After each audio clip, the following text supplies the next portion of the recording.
Okay, what is the purpose of human life according to Islam? This is what we're going to talk about in this short video. Now, in order to do that, I'm going to look at three key passages in the Quran. The first passage is from chapter 2, verses 30 to 33, where God talks to angels saying, I will create a caliph on earth, a vicegerent on earth. And the angels say, will you create a being who will shed blood and cause mischief while we glorify and worship you? And then God demonstrates to the angels the key distinction of human beings. What makes human beings unique? And that uniqueness is the human ability to learn things. And God teaches Adam the names of everything and asks angels to call things or name things. They can't. Ask Adam to name it, and he can. And God says, didn't I tell you I know what you do not know? So from this, what we get is that human ability to learn and name things, the key thing here is the naming of things, is a distinguishing aspect of human existence. And when we name something, we're actually representing that thing in a language. I think this is very important. We are actually using a symbol to represent the reality. And we get this in the second set of verses in the Quran, chapter Rahman, the first four verses where it says, Ar-Rahman allama al-Quran, khalaqa al-insan, allamahu al-bayan. The most compassionate taught the Quran, created human being, and taught bayan. Now, bayan means language or linguistic expression. And once again, it's linked to naming things, because the only way we can have language is if we could name things. And once again, language is a symbol because we have multiple languages. Each one represents the reality. So with the language, our brains are hardwired to understand symbols and relate those symbols to the reality. So this is very important.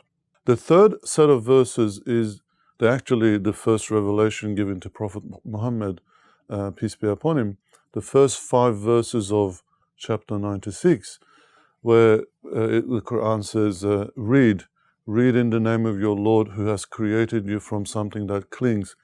Read, for your Lord is most generous. He taught men how to write with the pen and what he did not know.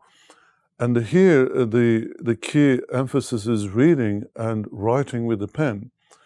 And this is also, it alludes to language and use of writing. And writing also works with symbols.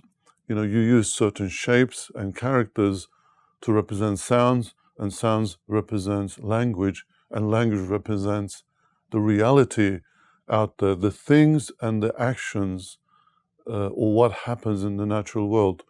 And it is interesting that when this chapter 96 was revealed to Prophet Muhammad and he was commanded to read, his reply was, I don't know how to read.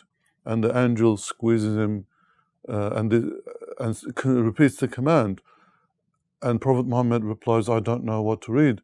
And this happens 3 times. And eventually he says, what should I read? And the rest of the revelation is revealed.